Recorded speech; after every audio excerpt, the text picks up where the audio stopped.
IronOverload.io hardcore number 55 coming your way. Today it's going to be a really fun one. You might want to favorite this one on those days where you might not feel like working out or something. This one is going to be called What Motivates the Gym Grind. So I'm bringing Mobster on this one. This was a topic that he wanted to do. It's been asked a lot. So I'll bring him early on this one. Mobster, talk a little bit about this one. Start us off on the show. Right. So what you'll occasionally see, Steve, and I think this especially seems to apply, actually, I'm going to say young people, but I don't think it does.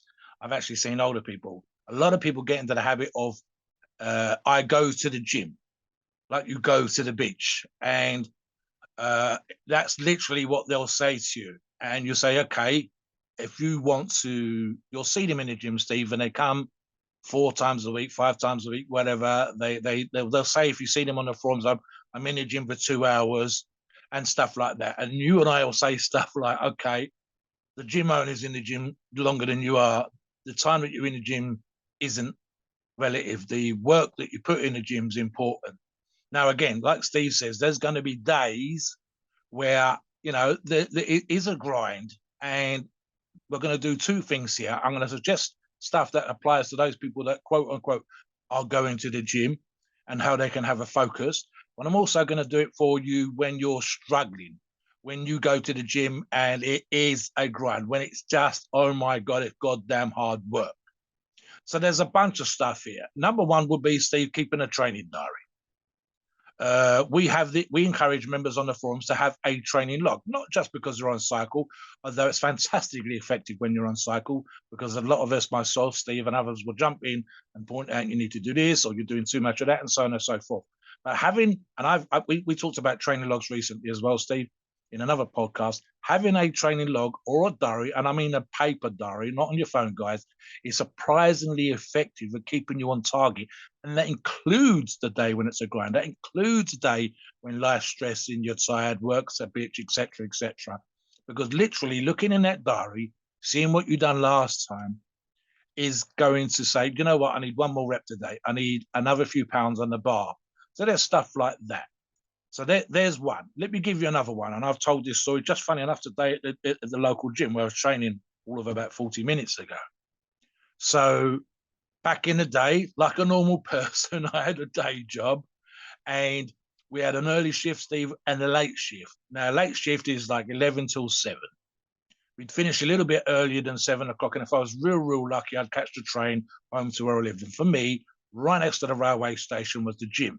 But you've got to remember, I've done a shift. This is the same for guys in construction, in an office. It doesn't matter. The later in the day that it is, the harder it is to get motivated, the more of a grind it is.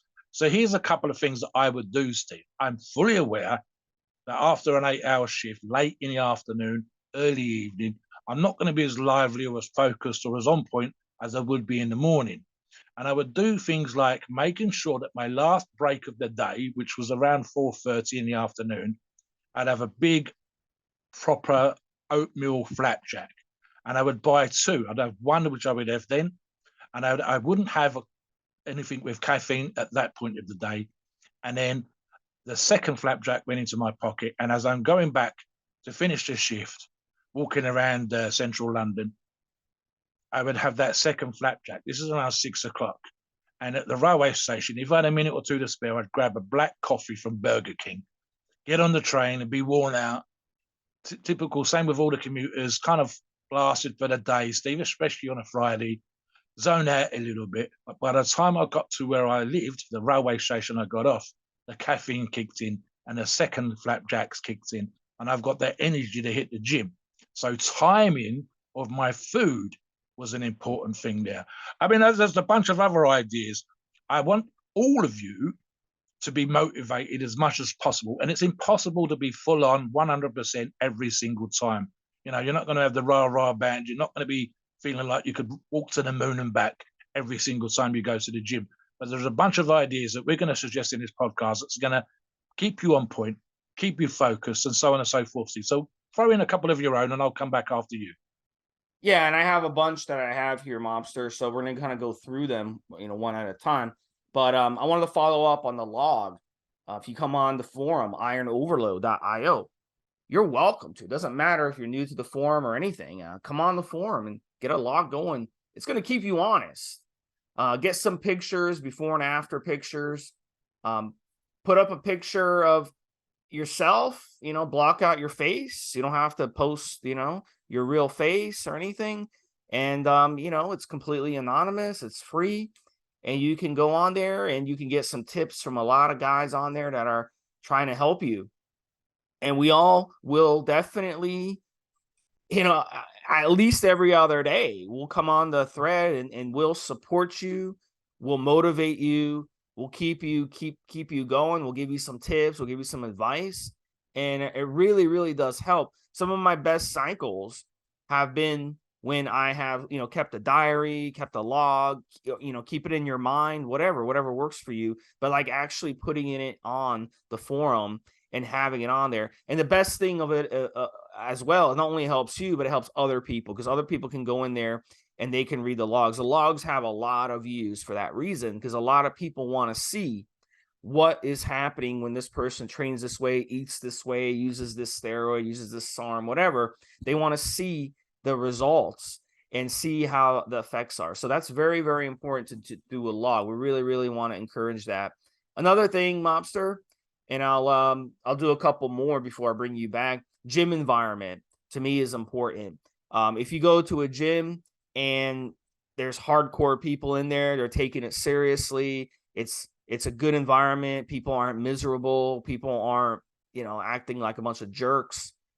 That makes a big difference, because now, now you're going to be able to ping pong that energy off of each other. So I really like a good gym environment. I don't like a gym that's like ridiculously packed. So I don't like going to the gym around 5:30, 6 o'clock. People get out of work, go to the gym. I like to go to the gym when it's semi-busy. I don't like to go to the gym when it's empty either. I want to kind of go where it's like a good mix, right, of people. And a good gym environment, like clean up your equipment, handle your business. Don't get up on people's shit. Mind your own business, socialize in between sets. That's fine. But a good gym like that, where I can go and just handle my business and nobody bothers me. The gym manager there isn't a prick walking around, harassing people. That's the kind of gym I want to go to, so just a good gym environment is important, with good equipment, and hardcore people working out there who are taking it serious. The last one, and I'll bring you back in, Mobster, is music.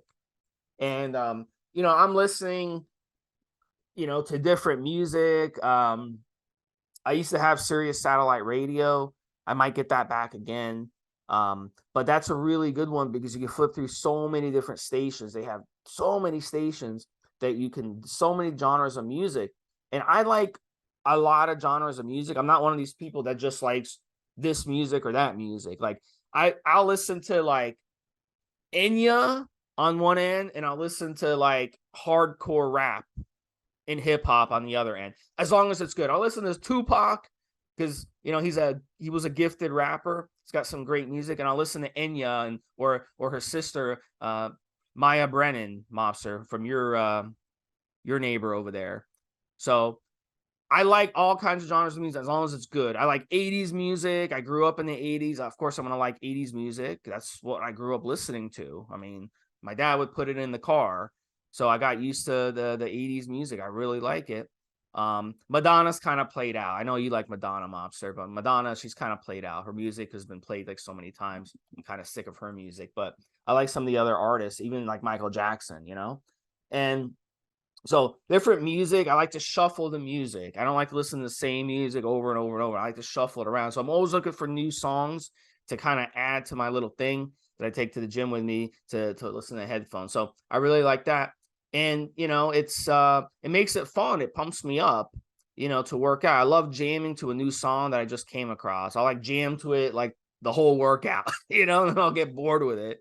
So those are some of the things I like to do. I have so many more, but I'm gonna bring you, Mobster, because I know you want to talk about some of the stuff that I've talked about. 100% on the music, Steve. You listen to like the Scottish kilt music, right? The bagpipes and stuff like that. Man, is that what they play in your gyms? Funny enough, you should say that. I've actually been at events where someone's genuinely Actually, let me give you a very quick backstory. So, a buddy of mine through the magazine that I used to publish back in the day, Muscle Mob, was Dave Webster. And Dave Webster's the old fella that some of you that have been to the Arnold wearing a kilt, wearing, my God, he had the worst wig in the universe, Steve. But he's like, I think he's like 98 right now, Steve. He's seriously from way back in the day. And he invited myself and a buddy up to the Blair Athol Games. Now, the Blair Athol is like a big Scottish castle. They had the Highland Games element, and they also had a strongman competition. They've even got a life-size replica in the castle grounds of the Farnese Hercules, the classic Herculean pose where he's got the lion skin and he's leaning on some tree stump. And this is life size. So we were there the day before. The day after, which is the day of the games, you have like 5,000 people, sometimes clan gatherings where 30,000 people that would come down from the various tiny villages to see the Laird's castle and it's a big social occasion as well as the event. Now, the Blair Athol thing is that they had the last, by some agreement with King Henry or King George or whatever, they're the last private army in Great Britain. So they can't come in with swords and fight and shit. But what they can do, and what they did do as part of this event, is they would have 50, and I mean 50, people with bagpipes, drums, cannons, and even the Laird beating the shield with his sword. Now, I'm not Scottish. I'm not Celtic. I'm a Londoner, born and bred, so to speak. But the hairs on the back of your fucking neck stand up, Steve. There's 5,000 people. You've got the mountains around you. You're in the middle of Scotland, not in the city, and there's 50 bagpipe players, and they're beating shields and drums, and cannons are going off and shit. It makes you want to take part. It really does. So that we learned that in America that the Scots and the Brits don't like each other from the movie Braveheart, which was a very it's an exaggeration, man. It was based on the true story of William Wallace. And how he had a baby with the queen of from the only evils that I got on the day of the event, Steve, is I wasn't taking part. I'm taking photographs, I'm reporting on the event for the magazine, and everybody else is eating like tiny little snacks to get through the competition. And I've got one of them big fuck off greasy burgers, and all the athletes were looking at me and saying, "What the fuck are you doing? Why are you doing that in front of me?" Funny enough, afterwards, it was so cool trying single malt whiskies with the Highland Games athletes and hearing all the bullshit. And it was just amazing. That sense of occasion and the crack, as they say afterwards, was super cool. I'm, like I said, a London boy. I've come up from London for the day at that time where I was living then. And we're in the bar with the Scottish Highland Games athletes. Kilts have come off and they're bringing over single malts, try this. It was an amazing vibe. So the thing with music is sometimes it can be majorly inspirational. And a lot of you will have what you call your go-to tune. Steve's mentioned a few. And I 100%, I think back in the day, I've actually lost the playlist that I had then, but I had a serious playlist which included things like Hatebreed and other those kind of bands. And there was always a part of the music once you got into the playlist where if I wasn't kicking ass at that point, I was having a bad day. And the music would lift you. So there's definite arguments with music. And as Steve says, gym atmosphere. So one of the tricks you can do on the day when it's a struggle is go to a different gym, Steve. Don't go to a fitness type gym that maybe does you 99 times out of 100. The day that you're struggling, go to the hardcore, dirty, spitting sawdust type place and know that you've got to put on a show, so to speak. You've got to lift yourself up out of that atmosphere, whatever the hell it is that's got you down. Like I said, you can be tired, you can be stressed, work can be getting on your woman, your partner, whatever's been in your ear, or just plain good old fashioned. It's the end of the week and you need to go to the hardcore place on a Friday so you can get a really good session in. Like I said, there's a bunch of athletes we know that change gyms according to the equipment, the atmosphere. I want to squat on this place. A good example, and let me give you another example, was Tom Platz, and I think Arnold did this, would wear certain clothing on certain days. I think Tom talked about his squatting shorts and his squatting socks and his squatting shoes. Arnold cutting off the bottom of his training bottom to expose his calves. So there's certain clothes that you might wear. There's certain things that you do, habits that you have. And sometimes, and this is what I was saying, one of that food analogy that I used earlier, when you don't do those things, it's almost as though there's a ritual and you forgot to do your ritual. Yeah, the footballers, getting the right foot on first and then the left foot and so on. These are silly little things, but it's kind of like practicing to be perfect, practicing to be good. Other examples is having a gym buddy. I don't typically train most of my time with people, and I've had years with zero training partners and been extremely successful when I was winning British and European championships back in the day with no one here. And yet, equally, just recently, in the last year or two, I have a regular buddy that trains with me on leg days. He's only missed probably 2-3 sessions, so he's been sticking there for a good year or so. And just recently, again, I think the last 8 or 9 weeks, I've been training with old man Ken, 76 years of age, bench pressing, and wants to get back to 125 kilo to 75-pound bench. And what was we doing today, Steve? I was hitting 172.5 kilos for a couple of singles, and old man Ken was hitting triples with 115 kilos, so 250 something pounds. Having someone be there waiting for you, and then you can pick up off their energy, because it's extremely unlikely that you're both having a shit day. He can be having the best day of his life, and you could be having a day when it's a grind, and you go and he'll pick you up. She'll pick you up, whatever. Training with women, Steve, if you're a man, and vice versa, women training with guys. In this days of, sexual choice, identity, and all the rest of it, what happens in reality is, even if you're not necessarily attracted to this person, and you don't have to be, it's not important, what will happen is, as often as not, nature will encourage you to, for want of a better phrase, put on a show.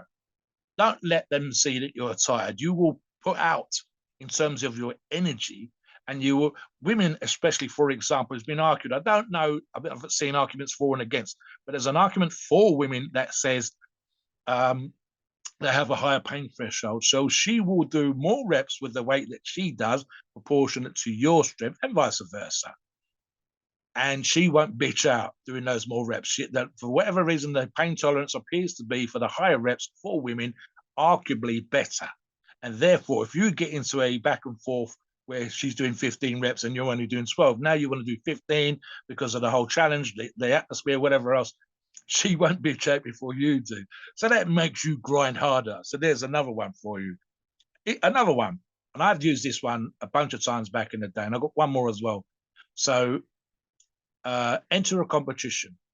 Now, this could be a bet with a buddy. It could be a gym challenge. It could be getting your name up on the board at the gym. Gym in Pontypridd that I was involved in on the opening day has actually had a bunch of challenges, and they'll do things like healthy protein options as a prize, getting your name up on the wall with your photograph, free membership for a month. So if you've already got membership, they extend it a month, and so on and so forth. And one of their ones was those awful airdyne type bikes, and you had to go flat out for as long as possible and get the most mileage in a minute, or the most calories burned in a minute, and so on and so forth. And they put the bike right down near the entrance of the gym. So a couple of things going on.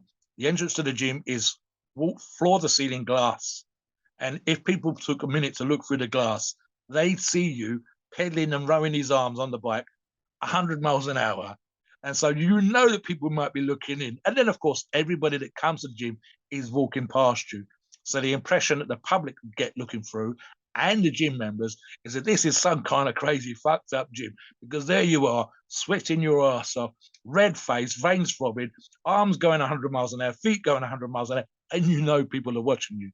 So gym challenges do it. A $10 bet with a buddy that such and such a weight's going to be lifted by the end of the month will do it.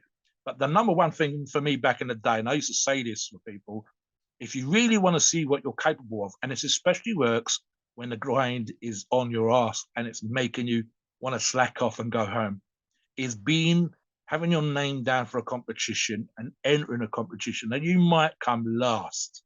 Someone's got to. You might do middle, you might win. Who the hell knows? But you will put out a level of energy, 5-10% more minimum, than you would just going to the gym and doing stuff for yourself the way that you normally would.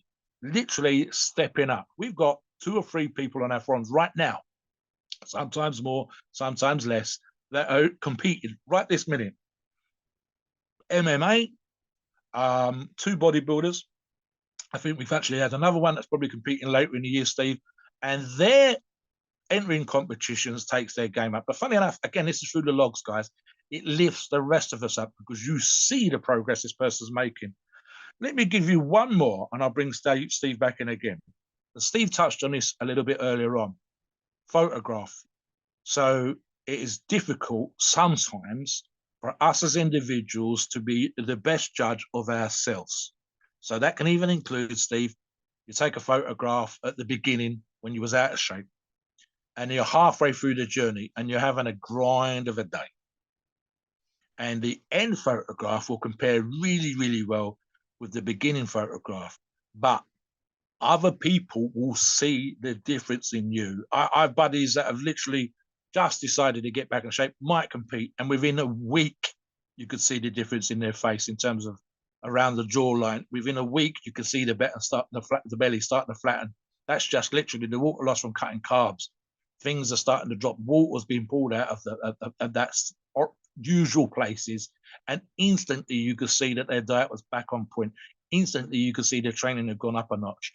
And one of the things, especially about the person I'm thinking of, Steve, is that when he gets his mind into that mode, and especially when he's going to compete, he takes zero shit in the gym. Business is focused on 100%. It's all, this is going to happen, this is not going to happen, not the usual genial, lackadaisical, don't really care too much what's got, everything becomes really focused. And that's just because the gym has become focused, because they decided they're going to compete and they're going to get stage ready. And they haven't got time for bullshit. They haven't got time for fluff. They haven't got time to be Mr. Nice Guy. They really become focused. And again, I saw the difference in a week to 10 days. Other people would do this. So one of the things you can do, and I don't like you to overdo it, but you can have monthly photographs, weekly if you're competing, and you can post these up. And every so often, if you have a gym grind kind of day, go back and look at your beginning picture.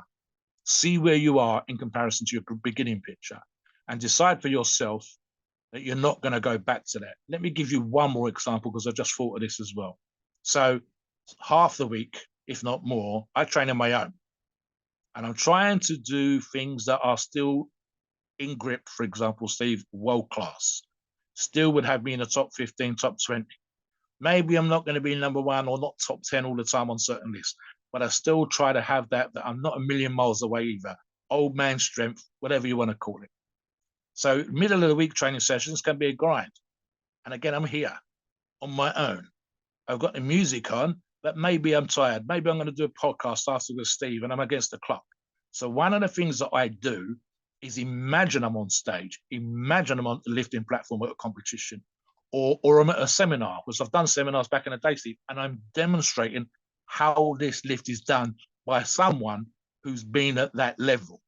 It puts my mind out of a gym that's empty with the cat scratching at the door to come in, we love you, daddy, whatever. And it puts me on a stage at the Arnold, which I've done back in the day, 2010, in front of a couple of thousand people. And I'm showing those 2,000 people how this shit is meant to be done. That's a visualization thing. Arnold Schwarzenegger talked about biceps the size of mountains. There's Mobster up on stage lifting at the Arnold. And I can't fail because 2,000 people are watching me.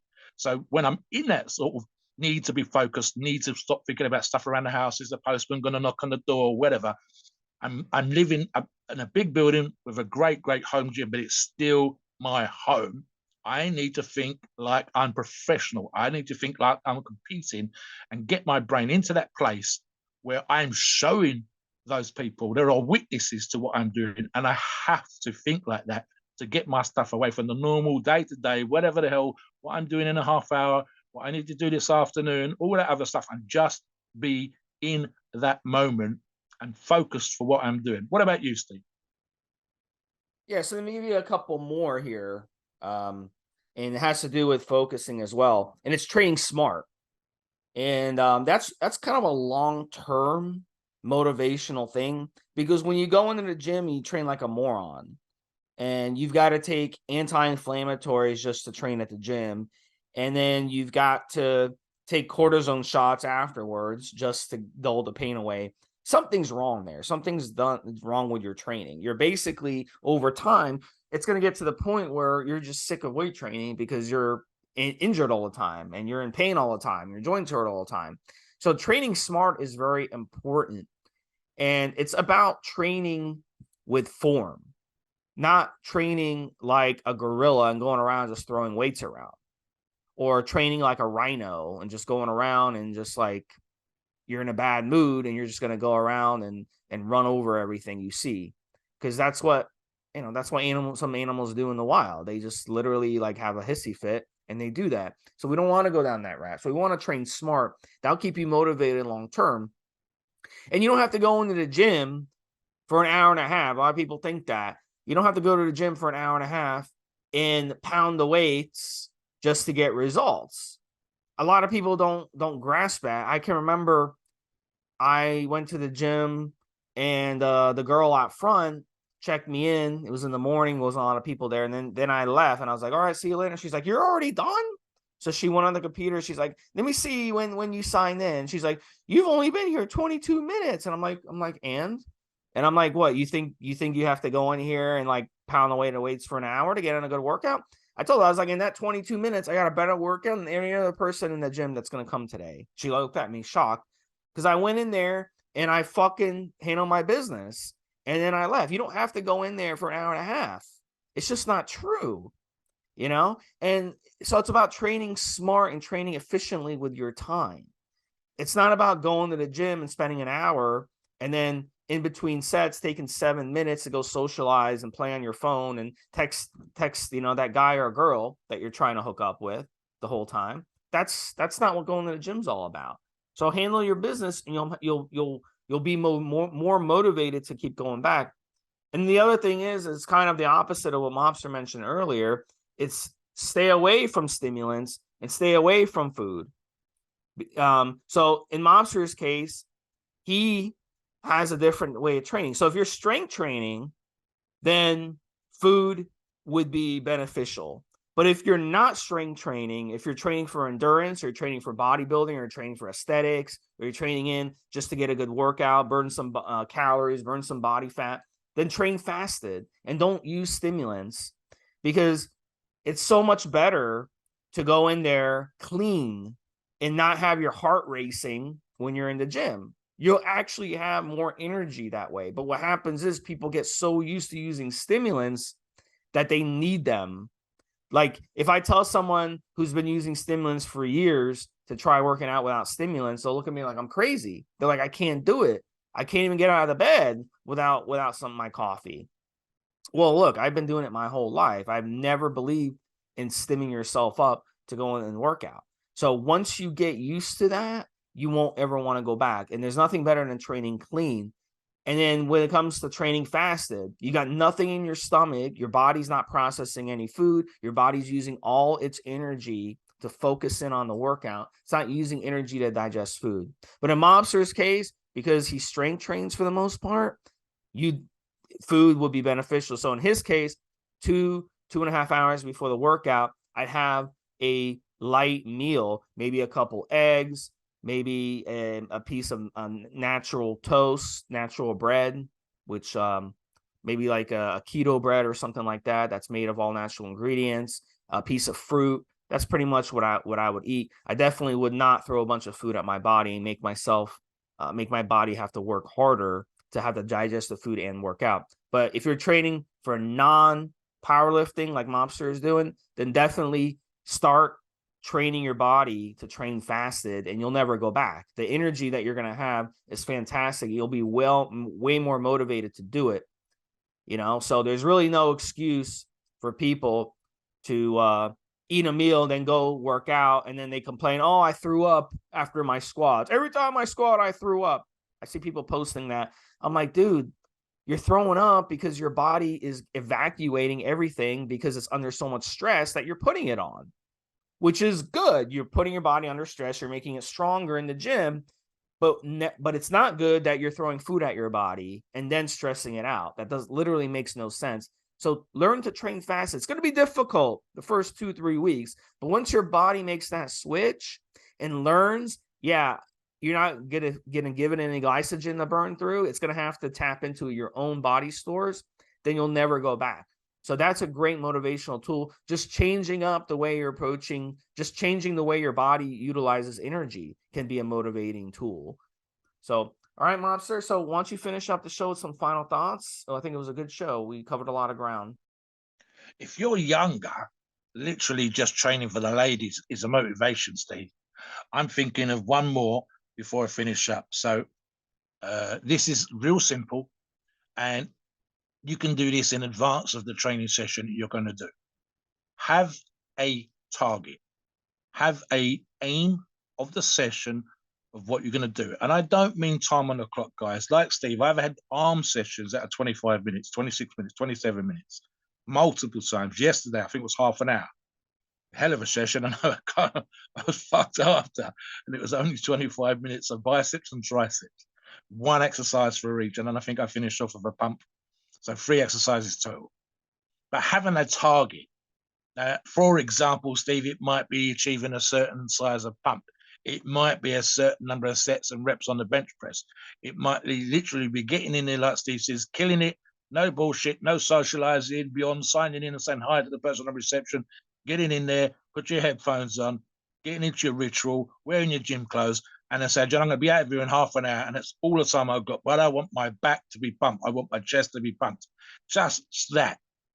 Everything else around you might be going to help, but you can do that kind of thing, Steve. And like I said, with the training diary, with the training log, whether it's a bet with your buddy, whether it's a competition, every single one of those things comes down to having a target, a particular thing that you want to do out of that training session. That you can put it on your log on there, and the rest of it goes, what was the purpose of that workout today? What was the focus? Why did you do those exercises? Why did you do those sets? And you can turn around and say, I wanted to better my lat insertion where it attaches to the bottom of the rib cage. So I was specifically flexing the muscles and the contraction, that point in the movement. And I did certain exercises that are stretching the lat, and I wanted to pump in there, and then I was going to really squeeze the bottom of the lat. So the amount of weight wasn't crazy. The reps were just enough to get the pump, but the squeeze that I had, and the whole goddamn session only took me 45 minutes. And you go, do you know what? We see it now. We understand it. And I like the fact that you're able to say to me in the training log, that's what you're doing. It's really important for you to have that, because ultimately, here's the thing, guys, and this will be my final thought on this. Every single person that's listening to this podcast, every single person that we talk to on the forums, it's your journey, your grind, your good day, your bad day, what you are trying to achieve. We're there to support you, but ultimately it comes down to you. So the truth of the matter is, whether it's a former pro, whether it's the person that's the longest playing American football or whatever else, they need to get their asses out of bed, 2 legs into shoes and slippers and all the rest of that stuff. They live, they breathe, they sweat, they go to the toilet, same as you. The true difference is that their journey is important to them.